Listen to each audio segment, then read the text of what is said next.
Hi everybody, welcome to Leading for Life Stories Season 2. My name is Bob Judson and I'm your host for this podcast, and I'm absolutely delighted to have you here joining me. Thanks very much, and I really hope you enjoy what follows. My guest this week is Air Chief Marshal Sir Stephen Hillier. These days, Steve is chair of the Civil Aviation Authority of the United Kingdom. He's been in that role since August 2020, and he's recently been reappointed, so he'll be there until 2028.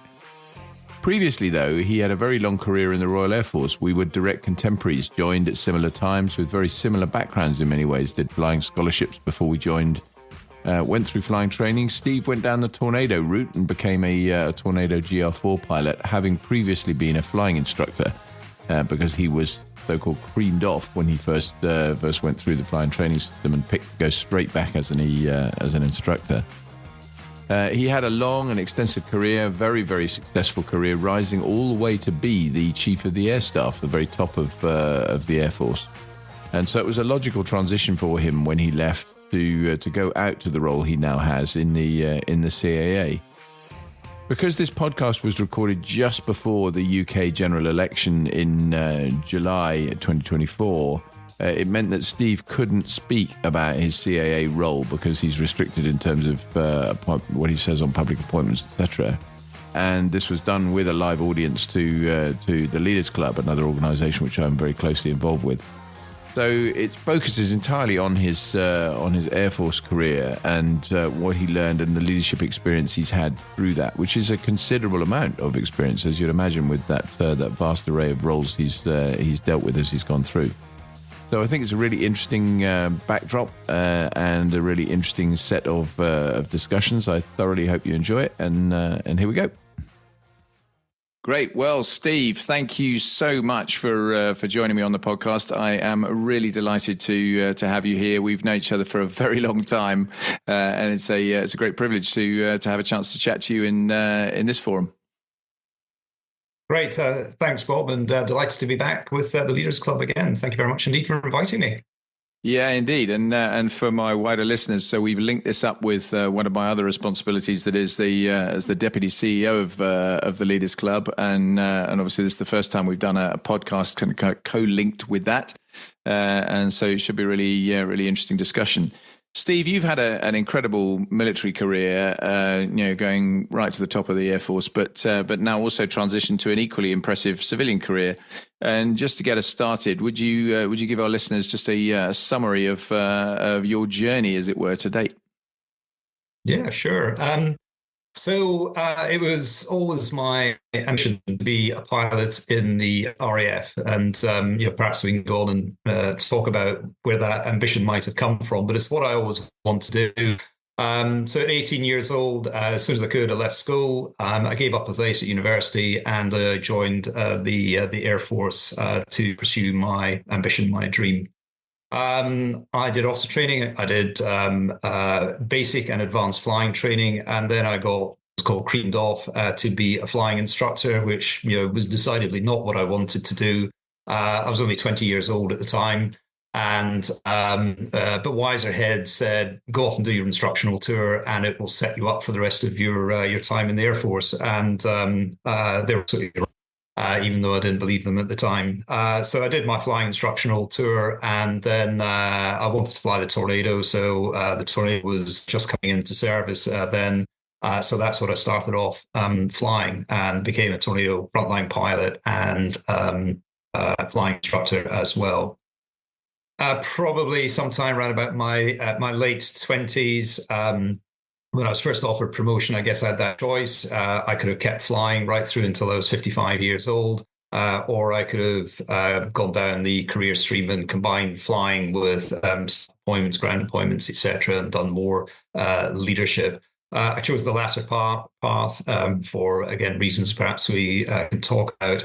And then did just a succession of flight commander tour in a Tornado squadron, staff tour, commanded a Tornado squadron, then commanded a station, RAF Lossiemouth, more staff time after that, and including in the Ministry of Defence, which was actually a really important part of my career development. I spent quite a few years in the acquisition area of the Ministry of Defence. I commanded a group of, group 14,000 people and half a dozen very large stations. And then more time in the Ministry of Defence before I became Chief of the Air Staff. I never set out with my ambition. I wasn't one of these sort of people who said, I want to join the Air Force and I want to run the organisation. I certainly didn't think that far ahead. I just wanted to join the Air Force and fly jets. And then, things happened from there. Commanded the Air Force between 2016 and 2019. It's just an enormous privilege and an honour to be able to do that. And then when I finished in as chief almost exactly 5 years ago, everybody said, just take your time. You don't need to fix on something that you're going to do next. And I said, yeah, that's absolutely what I will do. Somebody about 2 weeks after finishing the Air Force said, hey, the CAA is looking for a new chair. You should enter the competition, which I did. And after a pretty long selection process, I got the role. And I've been doing that for the last 4 years, and the government will give me another 4-year term. So I'll do that through 2028. And it's just an amazing opportunity to use my flying experience, my aerospace experience, use my leadership and my business experience towards something which is just really important, that protecting people, enabling aerospace. That's our CAA role. But I still get to do a bit of flying. So yesterday was a first in flying. This month is 45 years since I did my first solo. Yesterday I had a first, which was my first flight in an electric-powered aircraft, which is pretty remarkable. And I've never heard the expression when I'm flying downwind and my instructor in the other seat said, going to land off this approach, will be out of charge shortly. Never heard that in my entire Air Force career before, but what a great experience. So still learning, still developing, and it's not the case that every moment of my career has just been hugely enjoyable. There's been challenges along the way, but what I had the fantastic opportunity to do was what I always wanted to do, and I have no regrets whatsoever. That's my career summary. That's terrific. Thanks. I mean, I think we'll draw heavily on the kind of lessons from the leadership lessons in particular from the flying side as we go through some of this discussion. But if I drag you right back to the beginning first, though, you touched on you'd always wanted to be a pilot and early motivations. What was it that kind of motivated you, and how did you kind of get your first start, if you like, into the Air Force?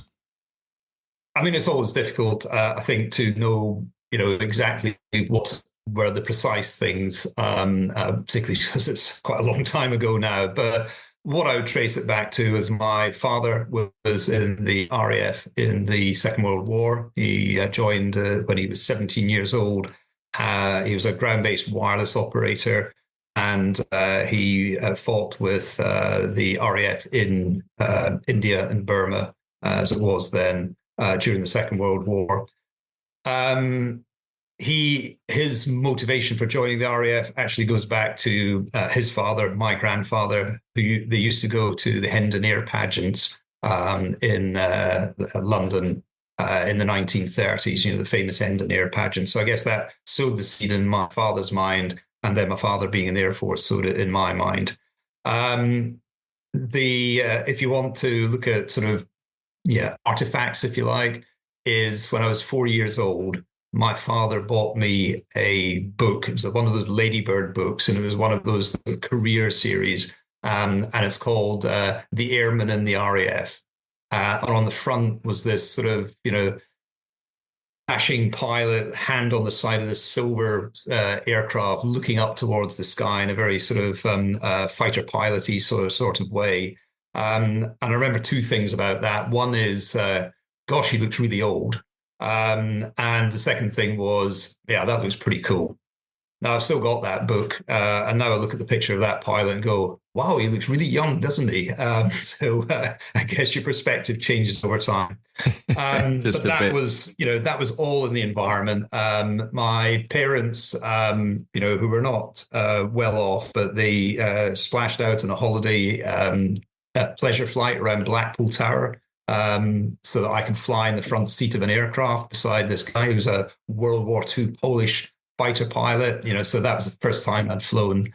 I joined the Air Cadets, like my father had been an Air Cadet before me. I got a flying scholarship, and all of these little sort of events along the way just sort of crystallized in my mind. This is what I want to do.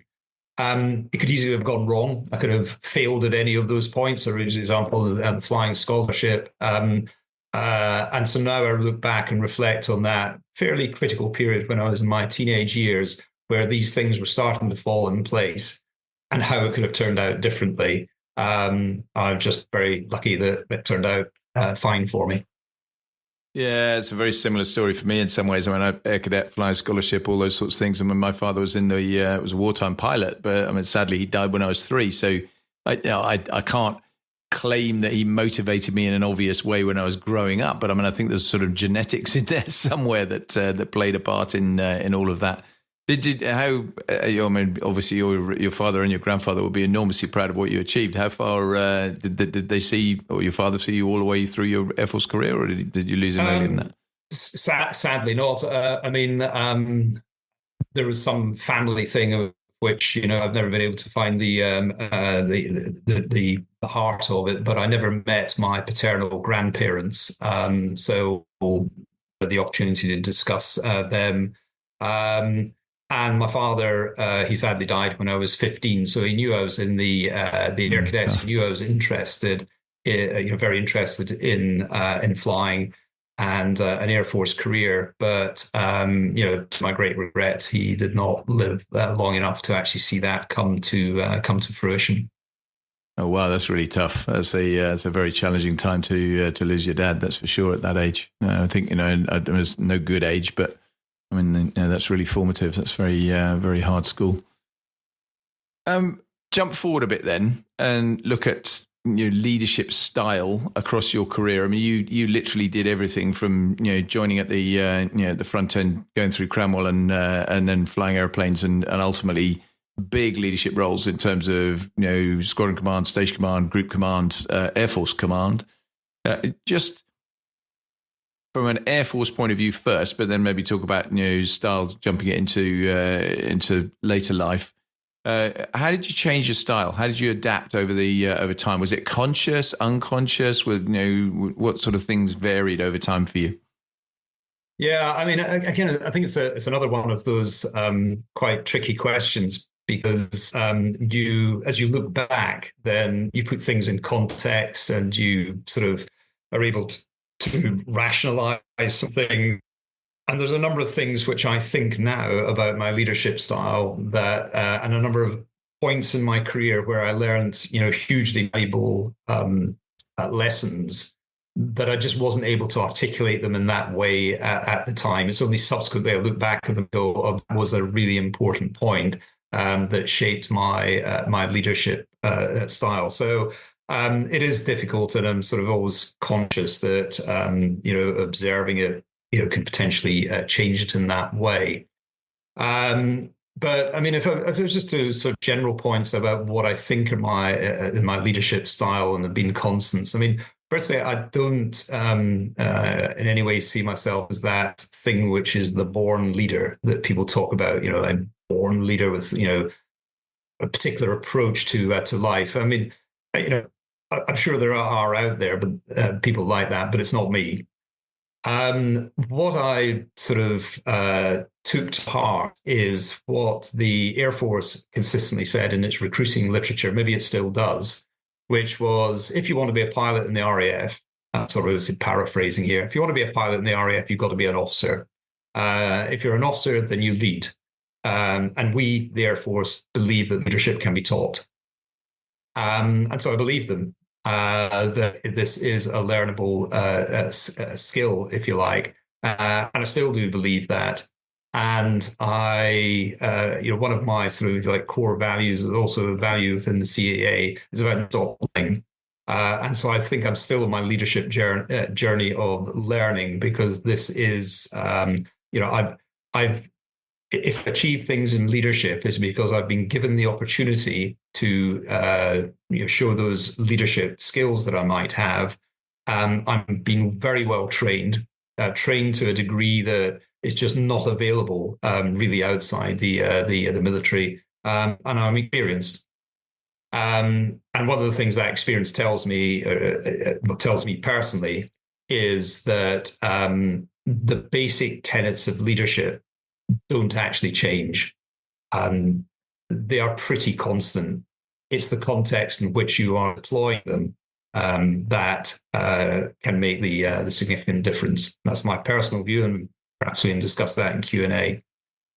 If I can give you just one example, then Bob, of that sort of philosophy, if you like, and I always this is my first leadership opportunity, and it was actually in the Air Cadets, and I was in the first year I was in the Air Cadets. I was in the dual squad, so about 30 of us, and we did drilling and we entered competitions.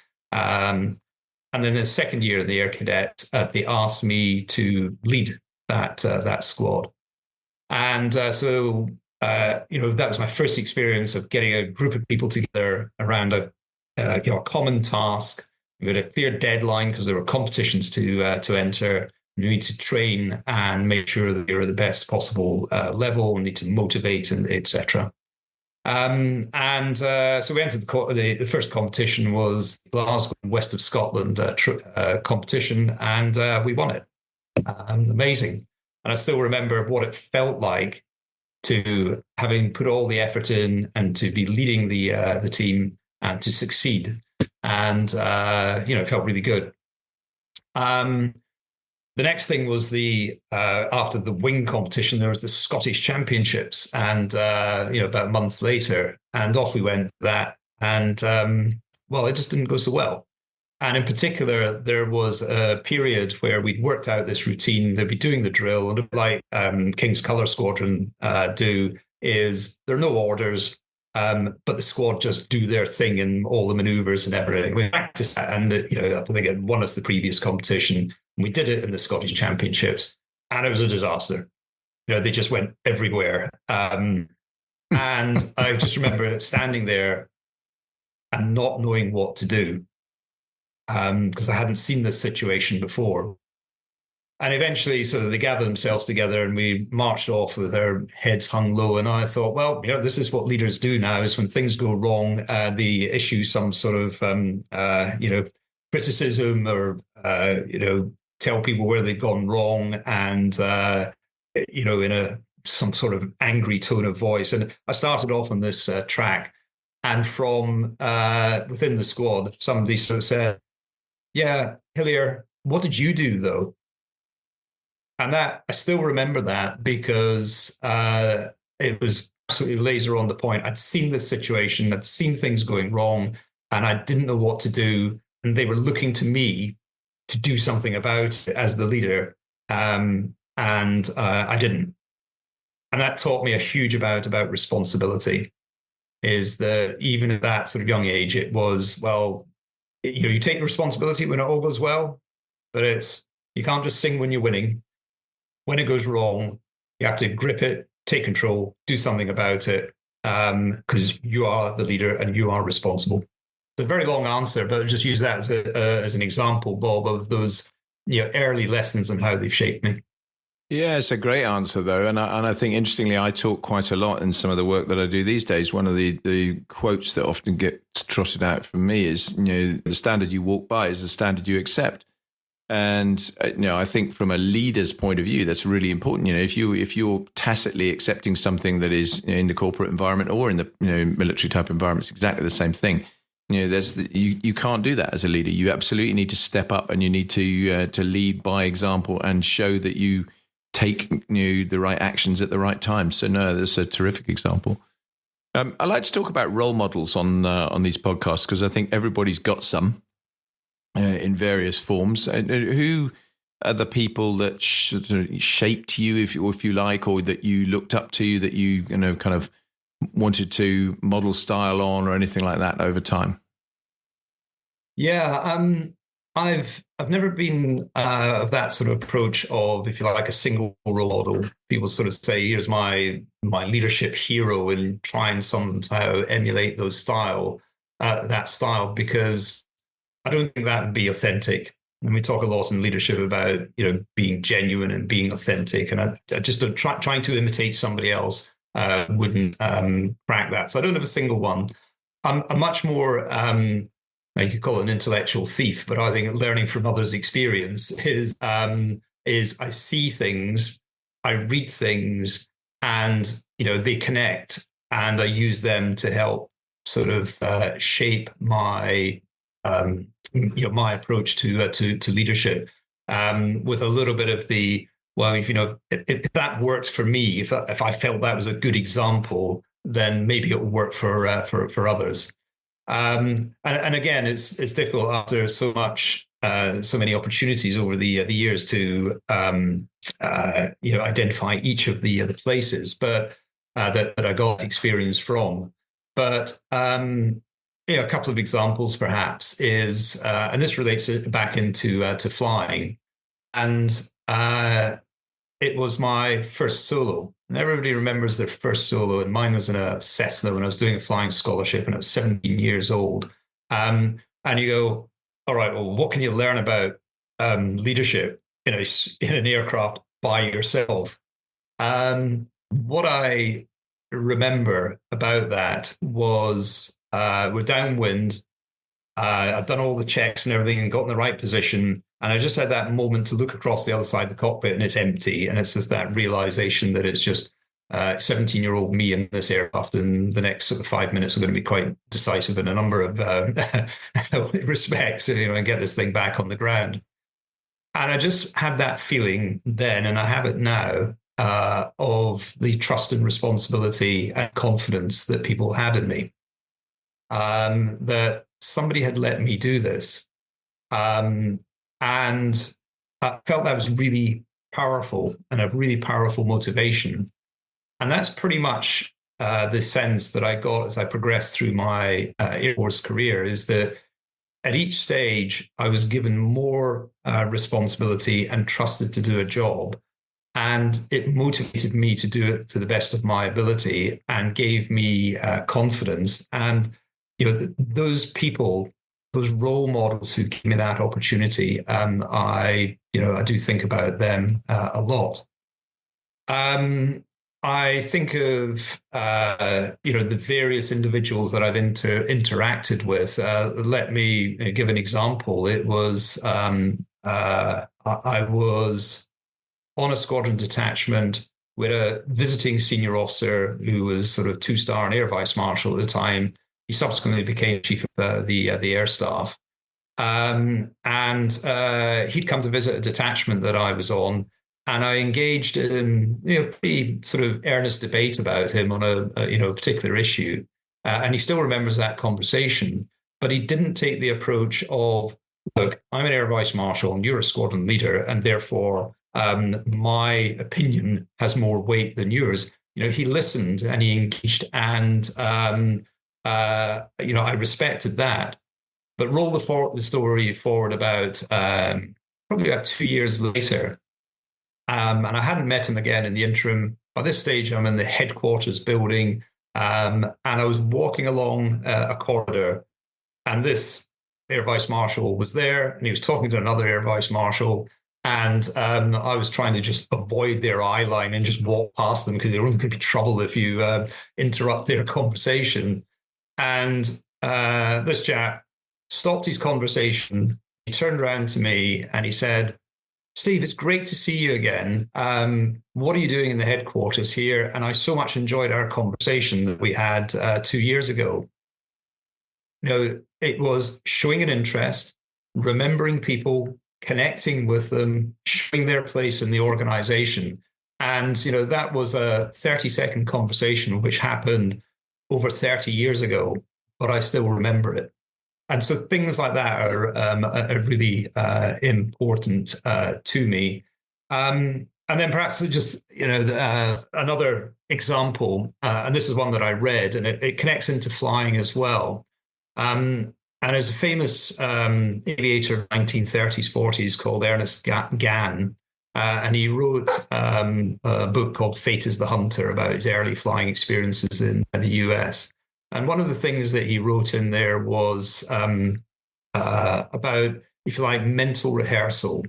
And he said the best pilots prepared thoroughly on the ground in advance and thought through the worst that could happen, such that when those things did happen in the air, they moved seamlessly from appreciation to decision to action.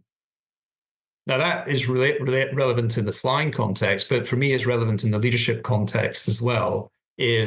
I don't spend all the time just sort of doom mongering and thinking all the things that can go wrong, but I think through things as much as I possibly can, and work out, well, what would you do in these circumstances? Very much speaks to approach to risk management, which has been a feature throughout my career. So I've just given you, I'd like to give you a couple of data points. We said there are role models out there, but they're various, and I just pick from wherever seems relevant, and I try and emulate examples that I like. Yeah, it's great. I like the intellectual thief argument, actually. I mean, I use a very similar thing. I tend to say to people that, my own sort of leadership style, if you like, over all my time has been built from looking at things that I like and people that I like, who are leading well in my view and doing things that I want to emulate. And exactly that, nicking those ideas and putting them in my kind of that jar. And just as importantly, actually, and you probably have a view on this as well, looking at people that you think, oh my God, I never want to lead like that, or see that kind of behavior in any organization that I'm involved with, and putting that in a jar of don't do that, and remembering it and making sure that I'm passing on some of that. Because I think, we've all worked for people who are great and we've all worked for people who are less great. I think it's just as important to pick up the bad things as it is to pick up the good things. No, I absolutely agree with that. And, those examples where you see, I think for me, when there's a gap, it's that say do gap, when people say one thing but then do another thing, those examples then really sort of hit home to me. Now, I'm not saying that I'm somehow perfect, but I try to make sure that I can follow through on those things. And then there's the doing the right thing is that I think pretty much as I've been mentioning about that not the born leader thing is I think leadership is some are charisma based and some are character based. I'm more on that character based sort of thing, and if people don't have that integrity, honesty, reliability, competence, then you just as you say, Bob, you do pick up on that. People are watching, and hopefully learn. You hopefully make sure that you don't replicate those things. Yeah, totally. So, I mean, you bring some leadership traits into the this next one, because I think there's some stuff here that would be really interesting to talk about from a career. You mentioned, you started flying 45 years ago, and you were just yesterday doing some more. So over time, the flying world, what do you take from flying specifically, both in terms of your ground roles in the Air Force, but also subsequently out to what you do now? What kind of leadership things are valuable from the world of flying that you can translate into other roles? Yeah, well, I mean, so I mentioned one with that sort of, if you like, mental rehearsal approach is thinking through things in advance. My leadership style is not when something doesn't go as you would expect. Hey, we get taken by surprise. Let's see if we can cope with this. Sometimes you do have to do that, but I try to minimize those situations by thinking through things in advance. So that's part of it, and I think that speaks to particularly anticipation. Probably at the strategic leadership level in particular, that's what you need to do, is anticipate, look at what the future might hold, and try to make sure that the organization prepares itself. And certainly as a non-exec chair, that anticipation thing is important. I think another one that I take from flying concerns judgment. And it's that, there's a famous thing in aviation for decades, which is the superior pilot uses their superior judgment to avoid situations where their superior skill might be required.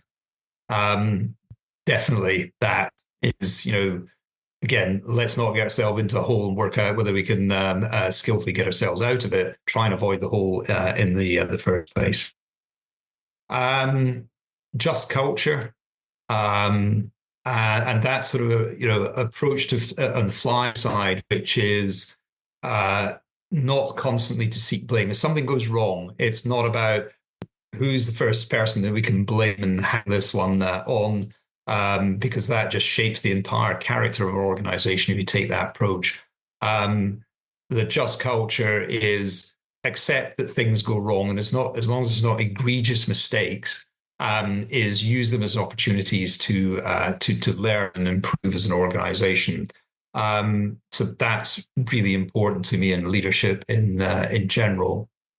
Then just overall, flying is about risk management. I mean, you get that sort of people have that impression, I think, sometimes that flying, and particularly fast jet flying, is about, hey, it's all about risk takers. Well, I certainly don't see it as risk taking. I see it as an exercise in trying to reduce risk as much as you possibly can. It just happens that once you've done all of that and got it to a LARP, the residual level of risk is quite high. And you just accept that because you get on, because you have to get the job done. But that sort of discipline approach to risk, I've very much taken from flying and translated into all the leadership roles that I've actually been involved in. So I think there's a lot of things which, at one level, they look like it's to do with flying. But actually, I think it's to do with leadership as well as flying. No, totally agree with all of that. I think the just culture point as well. I think aviation, be it military or civil, actually, I think is there an area where that's been done increasingly well over the years. I think, if I look back to the kind of an approach where you were really encouraging an open conversation to share, outcomes of things. And I mean, you talked about leadership in the cockpit on your first solo. I mean, of course, I spent most of my career flying on my own in single-seat airplanes, and it would have been desperately easy for sure to hide lots of mistakes that you made in formations and so on and so forth that people didn't see. But the whole ethos we built, which I think was absolutely the right one, was that you didn't do that. You brought this stuff to the fore so people could learn from it. And and that was a really great thing to see in terms of the reporting cycles and so on that we had, to allow people with no blame attached to them whatsoever to turn around and bring forward things that others could learn from. Yeah, and I do think that's a great element of the aviation world in the round. Yeah, and I think part of that as well is that that engenders a sense of never satisfied. Is that it's not aviation says, hey, we've got a just culture and therefore we're in a good place. An essential part of that culture is say we're not perfect though, and we're constantly looking at ways to better. If you create an environment that that correct culture, then people will be with you on that journey. I mean, I think we've all seen the opposite of that, where if you do sort of something does go wrong, as things tend to from time to time, if you immediately look for somebody to blame, well, you won't hear about half the things that are going wrong because people don't want to be blamed in that sort of way. And there'll be a lot happening under the surface of the organization that you would really want to know about, but you just really won't be told about it. And then you'll only discover it when things go really well off the tracks. Yeah, totally agree. I couldn't agree more, actually. I like to talk about highs and lows on these podcasts because I think there's always a lot people can learn from uh, people, particularly who've done a lot of leadership roles and some senior leadership roles. You know, things don't always go right, of course, and on the other hand, things sometimes go really, really well. But before we get into the kind of the high point and the low point, is there stuff when you look backwards? And many of us, I know I would count myself in this category, don't spend too much time looking backwards. But when you do, or if you do, is there anything you kind of look at and you think, even as a specific example, you wish you'd handled it differently? Oh, yeah. There are plenty of them. Uh, I have to say, I'm not sort of a particular fan of that sort of approach, which says, well, you learn most from your failures. Um, the people who tend to say that are people who are now very successful. And they're I don't know, multi-billionaire or something like that, and they say, "Yeah, I failed loads of times before I got to where I am." And great, I congratulate them on that achievement. But the experience of most people is that, and the ones you don't hear about are when people fail and then they just fail. They don't then subsequently success. So I'm not big on that. Fail and learn, and you will eventually succeed. As a leader, success, a large element of it is you've got to succeed. Not all the time, but people will tend to follow you if you are part of delivering success for them. So I don't look back in my career and sort of say, oh well, here's a series of failures, because I genuinely don't believe I'd have got to the higher levels in the organization if I'd had a track record of, we'll put him into this role, really responsible. He's going to fail some of the time, but don't worry, he'll eventually get there. Certainly the organizations where I were in were not part of that. What were the so there are low points along the way. I think if I was to put them in a general category, it would be that it's situations where I've disappointed myself as much as anything, where I do a lot of sort of reflection and introspection, where I go, you could have been better there, and in particular ones where it was a foreseeable that things wouldn't go well, potentially wouldn't go well, and probably the ones particularly where my intuition said, be cautious here, and I didn't really listen to my intuition, and we just cracked on.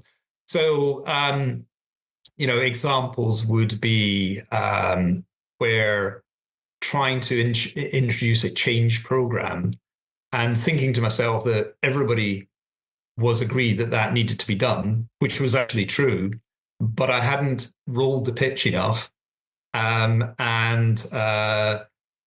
So when I did just say, well, I've listened to everybody in individual conversations, and therefore everybody must be agreed, here's the plan.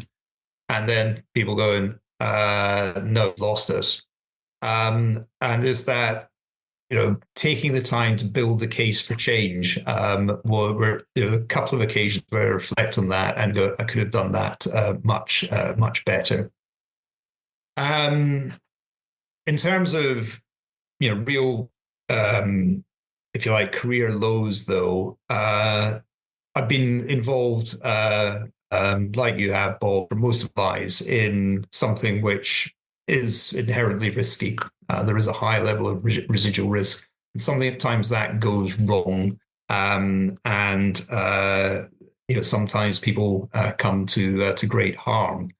And there's no one situation where I say, well, if I had done this, then that would not have happened. I haven't made that direct causal connection.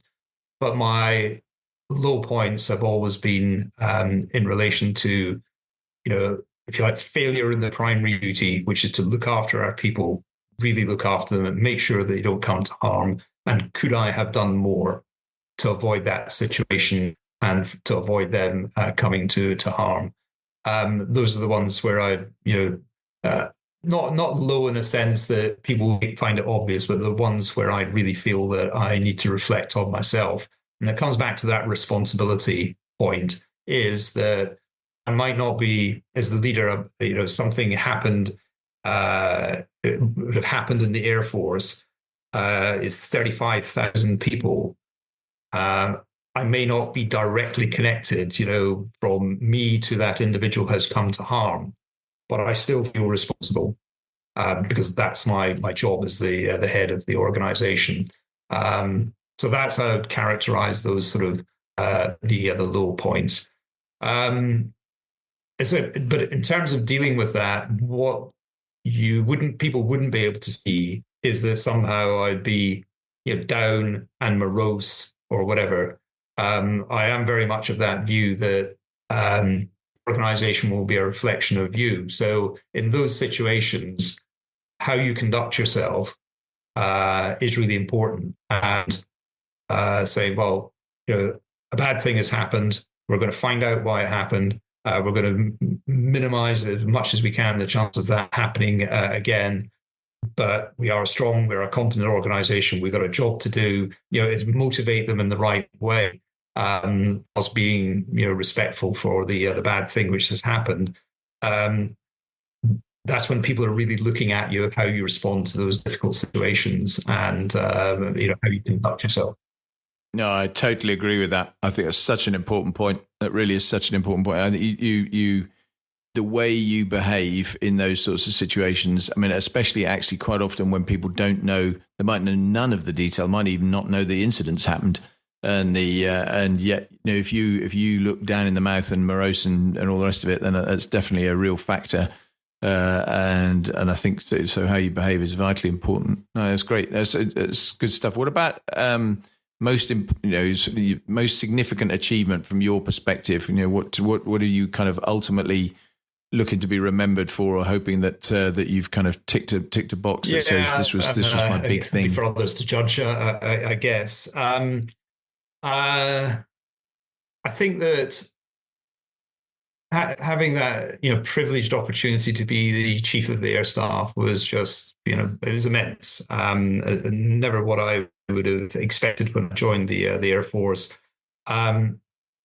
My thinking there was, there were lots of things in the moment, if you like, but I like history, and I saw myself as just that next link in the chain.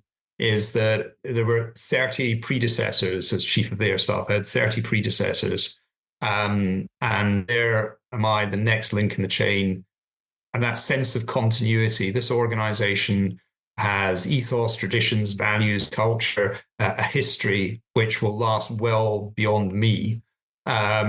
My job is to make sure that my link in that chain is really strong, so that I hand over to my successor and they can do the same. So I felt that responsibility for an organization over a broader span of time. Specific things that I wanted to do as chief. We were really busy on operations. You've got to make sure you succeed at that. We had a lot of people challenges, and I felt that there were things that I could do which would lead to improvement of that situation. Not necessarily immediate, but some of the things take a while to work through. So put a lot of effort into that. We had the chance to grow the organization in terms of capability, and that was a rewarding thing. That included the what was then called the Future Combat Air System, the Tempest program, now called the GCAP program. I saw that from when I was in the Ministry of Defence, right at the very initiation of that, right through to when I was chief, it being announced as the here's the plan for the Typhoon success, so providing that Air Force's continuity of capability over time. Some of those things that sounds relatively easy in retrospect, with a lot of effort at the time. So all of those sorts of things. But if you ask me, what will I remember most? I'll just describe a the situation. It's inevitably it's RAF 100. It's the centenary of the Air Force. So many things that we did and achieved in that year. But the culminating point was the 10th of July, and it was the big parade, fly past, etc., over London. And I found myself standing on the dais, the forecourt of Buckingham Palace. There's 1,000 RAF people on the forecourt. There's, I think it was estimated, about 80,000 people outside the gates and down the aisle. Her Majesty the Queen is standing beside me, and then Prince Charles, now King Charles, the other side of the Queen.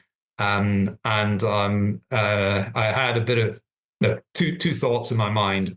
The first one was, don't screw it up, because I had a lot of things to do, and don't get it wrong, because you're going to be remembered forever if you do, for that one thing. And the second one was, oh my goodness, what a privilege. And I had my father had a little sort of lucky mascot thing, just a tiny little thing that he carried. He was given by his father, and he carried it throughout the Burma campaign. And he always carried it with him while he was alive. I obviously got it after he died, and I just put that in the breast pocket of my number one uniform, so that when I sort of breathed in, I could just really pressing against there. And I thought, it just felt like, for me, a life journey moment. So that was, I think, got to be the high. Yeah, as memorable moments go, that's pretty up there, isn't it? I was in London that day on watching the fly past and watched obviously all the TV coverage, and I remember you standing there and thinking that must be a hell of a moment to do that, because it's obviously enormous, as you say. Yeah, so really, really fantastic. In amongst all of this stuff that you did, which was obviously quite stressful from time to time, I'm sure. Even if you're very good at stress management, there's plenty of scope for de-stressing a bit. What do you do? What's your thing to de-stress, relax, unwind? So I think principally it's about creating some time for myself. I'm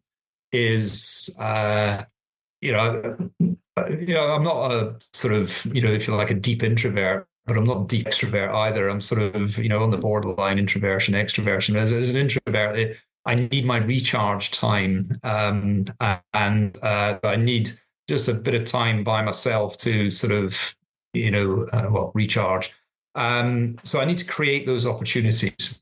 And, we hear that in all these sort of leadership things about, leaders need to find time for themselves, and everybody says yes, but, and then it never actually happens. Well, you do physically need to do it. And so even when I was chief, after I'd been, maybe in a really busy period, then I would say to the office staff, it didn't matter which day of the week it was. It might have been a Tuesday or something like that. But I'd say, I'm available if you need me on that day, but that's my day. And I'd just have I call it a spacer day, where I might do a bit of work just to catch up on some stuff that might have been on my mind. But I'd then just go and do some stuff just for me. My principal just for me stuff is exercise. I rather sadly still describe myself as a former distance runner frustrated by injury. I was able to do distance running up until halfway through my chief tour. Half marathons, occasional marathon, and that real sort of me time, thinking time, and I, when I'm doing that sort of exercise, then I can recharge mentally. I do it through cycling now and a lot of walking. So being a sort of goal-orientated person, then it's a minimum of 200 miles a month, and I keep a very close tally on that. And again, that's a bit of thinking time for me. I do things like photography, I do hill walking, that sort of stuff, and it's just creating time for me makes me a better person. Now, when I do things like hill walking, people sort of say, "So, do you set out with an agenda?" And I don't. I don't sort of take notes as I go or anything like that. I think it's healthy, the brain working it through, probably subconsciously. It just sort of, it's like, I'm not sure, do some defrag computers? It's a bit like that mental defrag where all the stuff's there, but you run a defrag and it puts it in the right order and it makes it more efficient, that sort of thing. Yeah, that's a great example. I'm very much the same. I find a lot of that kind of walk the dogs, in my case, that sort of time is invaluable in terms of just freeing, decluttering some of the stuff that is in there, because for sure that is really, really important. Two more questions. First one, you left the RAF from the top job. Obviously, I and everyone that's kind of gone before me leaving the service, ends up talking to people about how to transition well. And when you've left, talking to lots of people who have left, who are still in, who are asking for that kind of advice. What are your top tips in terms of how you found it leaving, particularly from a very, very senior role out to go into the great unknown? I mean, as with me, you joined very young, straight into the service. So it's a kind of big challenge when you step out, isn't it?